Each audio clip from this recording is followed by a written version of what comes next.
درخواست میں کیا لکھا ہے منظر؟ میں نے کہا۔ ابھی دوں گا ایک جھانپڑ، یہ وکیلوں کے معاملات ہیں، ہم پر چھوڑ دے۔ منظر بولا، مختصراً بتا دیتا ہوں۔ بنیاد تیرے خلاف ایک سازش کو بنایا گیا ہے جس کا مقصد تجھے سزائے موت یا عمر قید دلانا ہے اور ناکامی کی صورت میں قتل کر دینا ہے، اور اس ضمن میں مختلف واقعات کا حوالہ ہے جو لندن میں پیش آئے۔ دوسرا نقطہ یہ ہے کہ تیرے والد کو بلیک میل کے بعد قتل کیا گیا، اور یہ بھی انہی سازشی عناصر کی کارروائی تھی جو ہنوز روپوش ہیں، اور اس ضمن میں یہ بھی بتا دیا گیا ہے کہ لاش کو نکلوا کے پوسٹ مارٹم کروانے کی درخواست الگ سے ڈی ایم کی عدالت میں پیش کی جا رہی ہے۔ تیسرا نقطہ سلامت شاہ کی گواہی کا ہے جو سب سے اہم ہے، اور جس کے مطابق واردات کے وقت تیرا جائے واردات سے بہت دور ہونا ثابت ہوتا ہے۔ منظر صاحب، یہ سب مفروضات ہیں، میر محمد نے مداخلت کی۔ یار تھانے دار بادشاہ، منظر نے پلٹ کر کہا، تم دخل در معقولات مت کرو، سمجھے؟ تمہیں کیا معلوم کیا ہوگا کیا نہیں؟ اگر ابھی خواہ تمہارے خلاف تشدد، حبس بیجا، غبن اور اختیارات کے ناجائز استعمال کی عدالتی تحقیقات کا چکر چل گیا تو لائن حاضر رہو گے۔ کیا فائدہ اس تھانے داری سے بھی جاؤ گے؟ جاؤ عیش کرو۔ اس کے بعد ان دونوں میں سے کوئی بھی نہیں بولا۔ منظر مجھے اپنی سابقہ زندگی کے بارے میں بتاتا رہا، خصوصاً اپنی بیوی کے بارے میں جو بقول اس کے شادی سے پہلے نقش چغتائی تھی تو اب تجریدی آرٹ کا نمونہ۔ غضب خدا کا یار، شادی کے ہوئے ہیں صرف 5 سال، پہلے جوڑی لڑکوں کی، پھر 2 لڑکیاں، پچھلے سال ڈبل لڑکے۔ حجم میں اور وزن میں میری برابری پر آمادہ ہے، چنانچہ مستقبل سخت مخدوش ہے۔ میں تو سوچ سوچ کے ہلکان ہوتا ہوں۔ بیویاں شادی کے بعد 20-30 سال تو ساتھ نبھا ہی جاتی ہیں۔ محسن میں اور رابعہ ہنستے رہے۔ ہنستے ہو؟ کچھ شرم کرو یار، پھرتے ہیں میر خوار، کوئی پوچھتا نہیں۔ ارے بھائی، آپس میں ہی ٹاس کر لو، اچھی خاصی فلمی مثلث ہے، ہیرو، ہیروئن، ویلن۔ 12:30 بجے سیشن جج کی عدالت نے میری پیشی ایک رسمی کارروائی تھی، جس کے بعد اے پی پی کو نوٹس جاری کرنے کے احکامات صادر ہو گئے اور جیل سے سماعت کے لیے ملزموں کو لے کر آنے والی گاڑی مجھے بھی لے کر روانہ ہو گئی۔ محسن نے کہا کہ وہ سلامت شاہ سے رابطہ قائم کرنے کی پوری کوشش کرے گا۔ شام کو اسے اپنے پاپا سے بھی ایئرپورٹ پر ملنا تھا اور پھر دوسرے ضامن کا انتظام کرنا تھا۔ میں نے اسے پھر یاد دلایا کہ اس نے ایک اور ذریعے سے رقم کی فراہمی کا ذکر بھی کیا تھا۔ نہ جانے کیوں پھر محسن کا چہرہ اتر گیا اور اس نے صرف اقرار میں سر ہلایا۔ اس سے اگلے دن صبح عدالت میں ہی ملاقات کا امکان تھا، مگر رابعہ نے کہا کہ وہ شام کو مجھ سے جیل میں ملے گی اور اس پورے کیس کے بارے میں مزید معلومات حاصل کرے گی۔ پھر دیو ہیکل بس ٹائپ ٹرک کا آہنی دروازہ بند ہو گیا، جس کے باہر 2 مسلح سپاہیوں پر مشتمل گارڈ بیٹھی تھی، اور پھر دوسرا دروازہ تھا۔ اس ڈبے میں 30 کے قریب قیدی بھر دیے گئے تھے اور گرمی سے سب کا برا حال تھا۔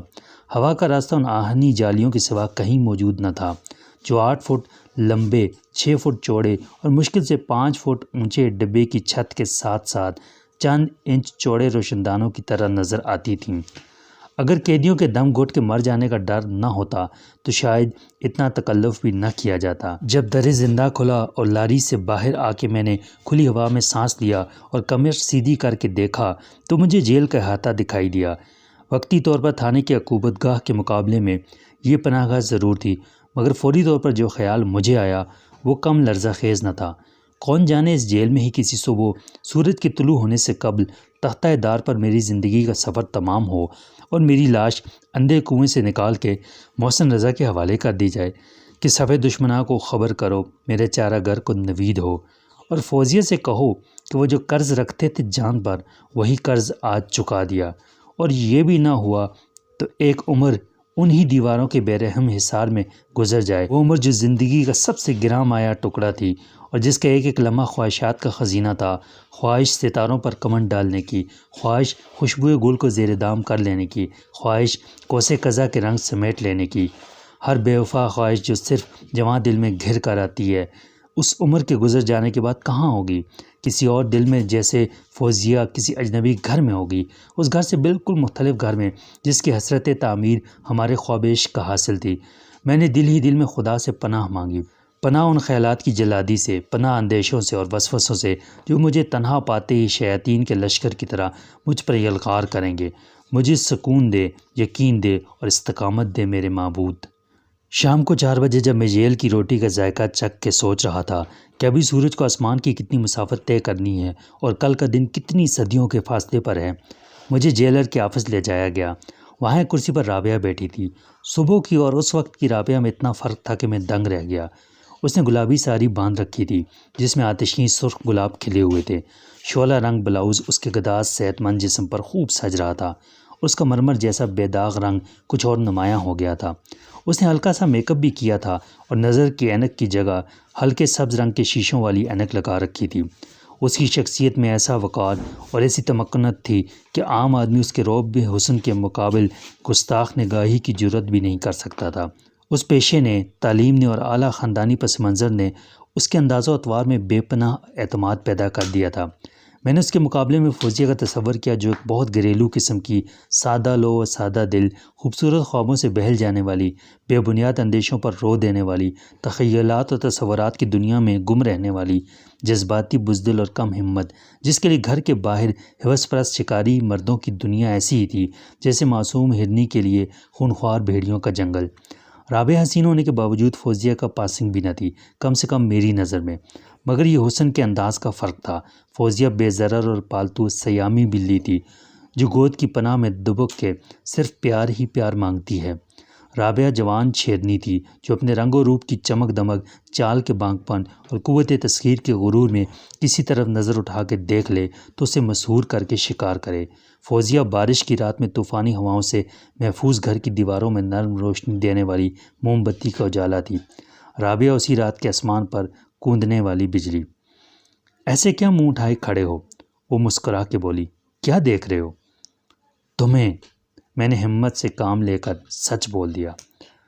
صبح کی اور اس وقت کی رابعہ کا فرق دیکھ رہا ہوں اور سوچ رہا ہوں وہ لوگ کتنا غلط سوچتے ہیں جن کا خیال ہے کہ وکالت، اکاؤنٹس اور انجینئرنگ جیسے پیشوں سے عورت کی نسوانیت کا حسن مجروح ہوتا ہے۔ اس نے بے تکلفی سے ہاتھ ملایا اور میں اس کے سامنے بیٹھ گیا۔ شاعری پھر کبھی کر لینا، میں تم سے مفصل گفتگو کرنے کے لیے آئی ہوں۔ ذرا اپنے جانے اور نکالے جانے کا قصہ سناؤ، آخر یہ سازش کا چکر کیا ہے؟ 1 گھنٹے تک میں بولتا رہا اور وہ سنتی رہی۔ میں نے ان تمام واقعات کا ذکر کر دیا جو میرے ساتھ لندن میں پیش آئے تھے اور جن کی ابتدا میرے کمرے میں ایک اجنبی لڑکی کی ہنگامہ آرائی سے ہوئی تھی اور انتہا میرے لندن سے ڈیپورٹ کیے جانے پر۔ میں نے صبح کا اظہار بھی کیا کہ وہ لڑکی میری تصویر لینے ہرگز نہیں آئی تھی۔ تصویر ایسا بڑا مسئلہ نہیں ہو سکتی اور راہ چلتے یوں کھینچی جا سکتی تھی کہ مجھے خبر ہی نہ ہو۔ میں نے کہا، غالباً وہ میرے خطوط کی تلاش میں تھی۔ تمہارے خطوط سے اس کو کیا دلچسپی ہو سکتی تھی؟ رابعہ نے کہا۔ رابعہ، اگر میں یہ فرض کر دوں، میرے پاس تو یقین کرنے کی وجوہات بھی معقول ہیں کہ میرے والد کو بلیک میل کرنے کے بعد قتل کر دیا گیا۔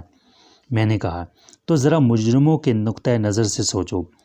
کسی مجبوری یا کمزوری، ماضی کی کسی ایسی غلطی کے باعث جس کا اثر مستقبل پر بھی پڑ سکتا ہو، خواہ یہ غلطی دانستہ ہوئی ہو یا نادانستگی میں سرزد ہوئی ہو۔ مجرم میرے والد کا لہو چوستے رہے۔ میرے والد فرشتہ نہیں تھے، انسان تھے۔ چنانچہ کسی داغے گناہ سے ان کے دامن کی آلودگی کو میں ناممکن نہیں سمجھتا، لیکن جو بات غور طلب ہے وہ بلیک میلنگ پر ان کی خاموشی ہے۔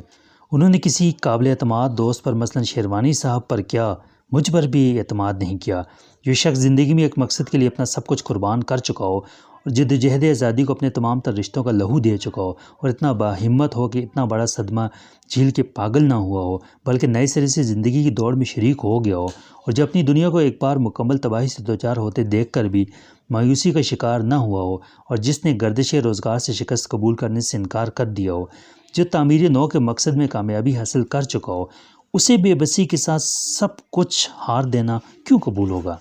اس لیے کہ وہ بزدل تھا یا اسے اپنی زندگی سے بہت پیار تھا؟ نہیں رابعہ، نہ وہ بزدل تھا اور نہ خودغرض۔ اس کی جدوجہد کا حاصل اور اس کا سرمایہ حیات میں تھا۔ اس عمر میں اسے اپنا نہیں، میرے مستقبل کا تحفظ عزیز ہو سکتا تھا۔ وہ یوں مرنے کے بجائے ایک ہی بار مرنے یا مارنے کو ترجیح دیتا۔ وہ اپنی بدنامی اور رسوائی کے خیال سے یا اپنے ماضی کے کسی جرم کے افشا ہونے کے احساس سے یا کسی گناہ کی تشہیر کے خوف سے بھلا کیوں بلیک میل ہوتا؟ میرا خیال ہے کہ اس کی خاموشی کا سبب ہی یہ تھا کہ وہ مجھے بچائے رکھنا چاہتا تھا۔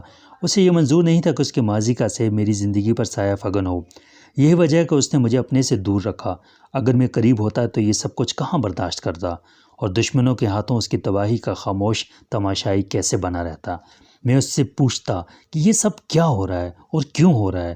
یہ ناممکن تھا کہ مجھے پتہ نہ چلتا، وہ نہ بتاتا تو میں خود معلوم کر لیتا۔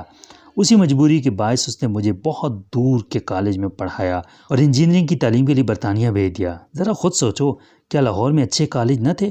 اور اب وہ پرانا زمانہ تو ہے نہیں کہ اعلیٰ تعلیم کے لیے رئیس زادے ولایت چلے جاتے تھے۔ اب زیادہ سے زیادہ تعلیم کے مواقع ملک میں ہی حاصل ہیں۔ انجینئرنگ کی اعلیٰ تعلیم بھی ملک ہی میں حاصل کی جا سکتی ہے۔ بہت اعلیٰ سطح پر ڈاکٹر یا انجینئر کسی فیلڈ میں اسپیشلائز کرنے کی خاطر تو باہر چلے جاتے ہیں، مگر میں نے تو انجینئرنگ کی سند بھی حاصل نہیں کی تھی، صرف BSc کیا تھا کہ ابا نے مجھے چلتا کیا۔ بہانہ یہ کہ اعلیٰ تعلیم کا جو معیار و تصور وہاں ہے یہاں نہیں۔ میں کم عقل اور نا تجربہ کار تھا، اور میرے ذہن میں یہ سب کچھ نہیں تھا جو آج ہے کہ مجھے باہر بھیجنا حالات سے لا علم رکھنے کی سازش ہے۔ میں لالچ میں آ گیا کہ چلو ولایت میں عیش کریں گے اور دنیا دیکھیں گے۔ آج یہ سوچ کر میرا دل خون کے آنسو روتا ہے کہ میرے باپ نے کس طرح میری زندگی کے لیے تھوڑا تھوڑا کر کے قتل ہونا قبول کیا۔ اس نے اپنی ساری کمائی لوٹا دی اور مجھے خبر نہ ہونے دی۔ اس کا منافع ایک دستخط پر دوسروں کے کھاتے میں چلا گیا۔ وہ مجھے لکھتا رہا سب خیریت ہے۔ اس کی کوٹھی کار سب بک گئے۔ اس نے لکھا فکر کی کوئی بات نہیں۔ وہ ایک نمک حرام خادم کے ادنا خادم کی حیثیت سے ملازم ہو گیا، مگر اس نے مجھے لکھا کہ ٹیلی فون بدل گیا ہے، نوٹ کر لو۔ وہ گھر میں جھاڑ پونچھ کرتا رہا، بچے کچے ٹکڑے سمیٹتا رہا اور گھٹیا میں مبتلا ہونے کے باوجود علاج کو ترستا رہا، مگر اس نے مجھے محرومی کا احساس نہیں ہونے دیا۔ یہ کیسے ممکن ہے رابعہ کہ کوئی شخص اتنا بڑا راز سینے میں لے کر قبر میں جا سوئے؟ مجھے یقین ہے کہ ابھی اس کے مرنے کا ارادہ نہیں تھا۔ اس نے سوچا ہوگا کہ جب اجل کے نامہ بر کے آنے کا وقت ہوگا اور اس کے قدموں کی آہٹ سنائی دینے لگے گی تو وہ اپنے بیٹے کے سامنے اعتراف کرے گا کہ اس نے تمام عمر اسے بے خبری کے اندھیرے میں کیوں رکھا۔ یہ وقت اس کے خیال میں ابھی دور تھا۔ میری تعلیم کا زمانہ پورا نہیں ہوا تھا اور اس کی بیماری کی نوعیت ایسی نہ تھی کہ وہ کچھ دن اور اسی زندگی کو اور اس کی مجبوری کو لے کر نہ چلتا رہتا۔ وہ اس وقت تک مجھے کچھ نہ بتاتا جب تک میری تعلیم مکمل نہ ہوتی، اور ظاہر ہے کہ میں واپس آتا تو وہ کیسے چھپاتا کہ اس نے اپنا سب کچھ کہاں اور کیسے ہار دیا۔ اسے ڈر ہوگا کہ ابھی یہ بات مجھے معلوم ہوئی تو میرا رد عمل انتقامی ہوگا اور میں تعلیم اور مستقبل پر لعنت بھیج کر اس کے دشمنوں کے خلاف صف آرا ہو جاؤں گا۔ ایسی صورت میں اس کا مشن ادھورا رہ جاتا اور یہ اس کی سب سے بڑی ناکامی ہوتی، لیکن اس کے دشمن بہرحال اس اندیشے میں مبتلا ہوں گے کہ بڈھے نے خاموشی کے وعدے کے باوجود کہیں اپنے بیٹے کو سب کچھ نہ لکھ مارا ہو۔ اتنا تو وہ بھی سمجھتے ہوں گے کہ جب آدمی کے پاس ہارنے کو کچھ نہ رہے تو وہ زندگی بھی داؤ پر لگا دیتا ہے۔ وہ لڑکی یہی دیکھنے آئی ہوگی کہ کہیں میرے خطوط میں کوئی ایسی تحریر تو نہیں تھی جس میں بلیک میلنگ کا شکار ہونے والے نے شکاری کا کچا چٹا بیان کر دیا ہو۔ اگر میرے والد کو موت کا یقین ہوتا تو وہ مجھے لکھ دیتے کہ ان سے کیا غلطی سرزد ہوئی تھی جس کی انہوں نے اتنی بھاری قیمت ادا کی۔ زندگی میں نہ صحیح مرنے سے پہلے باپ اپنے بیٹے کو یہ راز بتا کے اپنی روح پر کوئی بار گناہ نہ رکھتا، مگر ان کی موت اچانک واقع ہو گئی۔ کیوں، کیسے؟ ان سوالوں کا جواب تو دوبارہ پوسٹ مارٹم سے ہی مل ہی جائے گا۔ باقی سوالات کا جواب میں بشرط زندگی خود معلوم کروں گا کہ ان کی زندگی کا وہ کون سا راز تھا جسے انہوں نے مجھ پر بھی افشا نہ کیا۔ اگر وہ بدترین جرم یا گناہ ہوا تب بھی ان کی عزت و توقیر میری نظر میں کم نہ ہوگی، کیونکہ ایک باپ کی حیثیت سے جو کچھ انہوں نے میرے لیے کیا وہ بہت خوش نصیب بیٹوں کا مقدر ہوتا ہے، اور ایسے باپ بہت کم ہوتے ہیں، شاید نہیں ہوتے۔